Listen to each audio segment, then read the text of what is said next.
Hi friends, welcome to extra tasty channel. Please ನಮ್ಮ channel subscribe ಮಾಡಿ, ಪಕ್ಕದಲ್ಲಿರೋ bell icon click ಮಾಡಿ.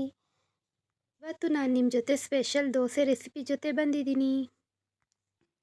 2 ಕಪ್ ಅಕ್ಕಿ, 1 ಕಪ್ ಉದ್ದಿನಬೇಳೆ, ಅರ್ಧ ಕಪ್ಪು ಸಾಂಬಾರು ಬೇಳೆ, ಅರ್ಧ ಕಪ್ ಅವಲಕ್ಕಿ, ಸ್ವಲ್ಪ ಮೆಂತ್ಯ ಸೇರಿಸಿ 8 ಅವರ್ ನೆನೆಸಿ ರುಬ್ಕೊಂಡು ರಾತ್ರಿನೇ ದೋಸೆ ಬ್ಯಾಟರ್ ರೆಡಿ ಮಾಡ್ಕೊಂಡಿದ್ದೀನಿ. ಉಪ್ಪು ಸೇರಿಸಿ ಕಲಸಿಟ್ಟಿದ್ದೆ. ನೋಡಿ, ದೋಸೆ ಬ್ಯಾಟರು ರೆಡಿಯಾಗಿದೆ. ಮನೇಲಿರುವ ಪದಾರ್ಥಗಳನ್ನ ಬಳಸಿ ಬಗೆ ಬಗೆಯಾದ ದೋಸೆಗಳನ್ನ ಮಾಡಿ ತೋರಿಸ್ತೀನಿ. ಮೊದಲು ಒಂದು ದೋಸೆ ತವ ಇಟ್ಟು ಅದಕ್ಕೆ ಸ್ವಲ್ಪ ಎಣ್ಣೆ ಹಾಕ್ತಾಯಿದ್ದೀನಿ.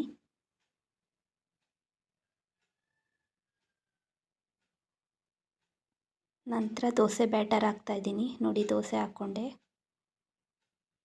ಎಷ್ಟು ಸಾಫ್ಟಾಗಿ ಬಂದಿದೆ ನೋಡಿ ದೋಸೆ. ಪ್ಲೈನ್ ದೋಸೆ ಮೃದುವಾಗಿ ಸಾಫ್ಟಾಗಿ ಚೆನ್ನಾಗಿರುತ್ತೆ. ನೋಡಿ ಎಷ್ಟು ಚೆನ್ನಾಗಿದೆ. ನಂತರ ಅದೇ ತವಕ್ಕೆ ಎಣ್ಣೆ ಹಾಕ್ತಾಯಿದ್ದೀನಿ.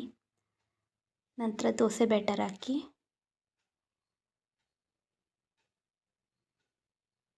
ಅದರ ಮೇಲೆ ಸ್ವಲ್ಪ ಸಣ್ಣದಾಗಿ ಹೆಚ್ಚಿದ ಈರುಳ್ಳಿ, ಸ್ವಲ್ಪ ಹಸಿಮೆಣಸಿನ್ಕಾಯಿ, ಸ್ವಲ್ಪ ಕೊತ್ತಂಬರಿ ಸೊಪ್ಪು ಹಾಕಿ ಸ್ವಲ್ಪ ಎಣ್ಣೆ ಹಾಕ್ತಾಯಿದ್ದೀನಿ. ಮತ್ತು ಅದನ್ನ ಉಲ್ಟಾ ಮಾಡಿ ಬೇಯಿಸ್ಕೊತಾ ಇದ್ದೀನಿ. ನೋಡಿ ಎಷ್ಟು ಚೆನ್ನಾಗಿ ಈರುಳ್ಳಿ ದೋಸೆ ರೆಡಿಯಾಗಿದೆ. ತುಂಬ ಸಾಫ್ಟಾಗಿ ಬಂದಿದೆ. ನೋಡೋಕ್ಕೆ ಎಷ್ಟು ಮಂದವಾಗಿ ಚೆನ್ನಾಗಿದೆ ನೋಡಿ. ಸೆಟ್ ದೋಸೆ ಥರನೇ ಇದೆ.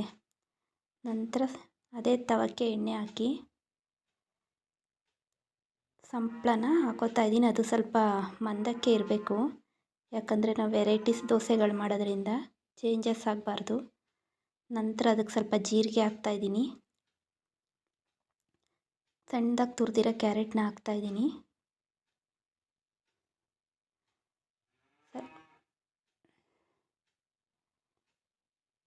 ನಂತರ ಕ್ಯಾಪ್ಸಿಕಮ್ಮು ಸಣ್ಣದಾಗಿ ಹೆಚ್ಕೊಂಡಿದ್ದೆ, ಅದನ್ನೂ ಸೇರಿಸ್ತಾ ಇದ್ದೀನಿ. ಯಾವ್ದಾದ್ರು ಆಪ್ಷನಲ್ಲು, ಯಾವ್ದಾದ್ರು ತರಕಾರಿಗಳನ್ನ ಹಾಕ್ಕೋಬೋದು. ಸ್ವಲ್ಪ ಹಸಿಮೆಣ್ಸಿನ್ಕಾಯಿ ಹಾಕ್ತಾಯಿದ್ದೀನಿ. ನೋಡಿ, ಸ್ವಲ್ಪ ಮೇಲೆ ಪ್ರೆಸ್ ಮಾಡ್ತಾಯಿದ್ದೀನಿ. ಸುತ್ತಲೂ ಸ್ವಲ್ಪ ಎಣ್ಣೆ ಹಾಕಿ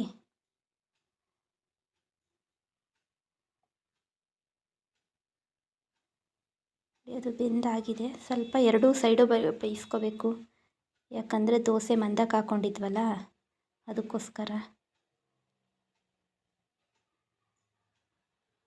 ನೋಡಿ ಎಷ್ಟು ಚೆನ್ನಾಗಿ ವೆಜಿಟೇಬಲ್ ದೋಸೆ ರೆಡಿಯಾಗಿದೆ. ತರಕಾರಿಗಳ ದೋಸೆ ತುಂಬ ಚೆನ್ನಾಗಿರುತ್ತೆ. ಮಕ್ಳುಗಳಿಗೆ ಈ ಥರ ವೆರೈಟೀಸ್ ಮಾಡಿಕೊಟ್ರೆ ಇಷ್ಟಪಟ್ಟು ತಿಂತಾರೆ. ಲಂಚ್ ಬಾಕ್ಸ್ಗೂ ಮಾಡಾಕ್ಬೋದು. ಒಂದು ಮಿಕ್ಸರ್ ಜಾರ್ಗೆ 1-2 ಟೊಮೊಟೊ, 2 ಹಸಿಮೆಣ್ಸಿನ್ಕಾಯಿ, ಒಂಚೂರು ಶುಂಠಿ ಎಲ್ಲ ಸೇರಿಸಿ ರುಬ್ಕೋತಾ ಇದ್ದೀನಿ. ನೋಡಿ, ರುಬ್ಬಾಗಿದೆ. ಈ ಮಿಶ್ರಣಕ್ಕೆ ಅದೇ ದೋಸೆ ಬ್ಯಾಟರ್ನ 2 ಸೌಟಷ್ಟು ಸೇರಿಸ್ತಾ ಇದ್ದೀನಿ. ನಂತರ ಒಂದು ತವ ಇಟ್ಟು ಅದಕ್ಕೆ ಸ್ವಲ್ಪ ಎಣ್ಣೆ ಹಾಕಿ ದೋಸೆ ಬ್ಯಾಟರ್ ಹಾಕಿ ದೋಸೆ ಮಾಡ್ಕೋತಾ ಇದ್ದೀನಿ. ಇದು ಟೊಮೊಟೊ ದೋಸೆ. ಸ್ವಲ್ಪ ಎಣ್ಣೆ ಹಾಕ್ತಾಯಿದ್ದೀನಿ. ಎರಡೂ ಕಡೆ ಚೆನ್ನಾಗಿ ಬೇಯಿಸ್ಕೊತಾ ಇದ್ದೀನಿ. ನೋಡಿ ಎಷ್ಟು ಕೆಂಪಾಗಿ ಸಾಫ್ಟಾಗಿ ಎಷ್ಟು ಚೆನ್ನಾಗಿ ಬಂದಿದೆ ಟೊಮೊಟೊ ದೋಸೆ. ನೋಡಿ ಎಷ್ಟು ತುಂಬ ಚೆನ್ನಾಗಿದೆ. ಈ ಥರ ಈವ್ನಿಂಗ್ ಮಾಡಿಕೊಟ್ರೆ ಮಕ್ಕಳುಗಳು ಇಷ್ಟಪಟ್ಟು ತಿಂತಾರೆ. ನಂತರ ಸ್ವಲ್ಪ ಪಾಲಕ್ ಸೊಪ್ಪನ್ನ ಬಿಸಿನೀರಿಗೆ ಹಾಕಿ ಬೇಯಕ್ಕೆ ಇಟ್ಕೊಂಡಿದ್ದೀನಿ. ಬೆಂದಾಗಿದೆ. ಅದನ್ನ ಒಂದು ಮಿಕ್ಸರ್ ಜಾರ್ಗೆ ಹಾಕಿ ಚೂರು ಶುಂಠಿ, ಹಸಿಮೆಣ್ಸಿನ್ಕಾಯಿ ಹಾಕಿ ಸ್ವಲ್ಪ ಪೇಸ್ಟ್ ಮಾಡ್ಕೋತಾ ಇದ್ದೀನಿ. ನೋಡಿ, ಪೇಸ್ಟ್ ರೆಡಿಯಾಗಿದೆ. ಅದಕ್ಕೆ 2 ಸೌಟಷ್ಟು ದೋಸೆ ಬ್ಯಾಟರ್ನ ಸೇರಿಸ್ಕೋತಾ ಇದ್ದೀನಿ. ನಂತರ ಒಂದು ತವಕ್ಕೆ ಎಣ್ಣೆ ಹಾಕಿ ದೋಸೆ ಹಾಕೋತಾ ಇದ್ದೀನಿ. ಇದು ಪಾಲಕ್ ದೋಸೆ, ಪಾಲಕ್ ಸೊಪ್ಪಿನ ದೋಸೆ. ಐರನ್ ಜಾಸ್ತಿ ಇರೋದ್ರಿಂದ ಮಕ್ಕಳುಗಳಿಗೆ ತುಂಬ ಆರೋಗ್ಯಕ್ಕೆ ಒಳ್ಳೆಯದು.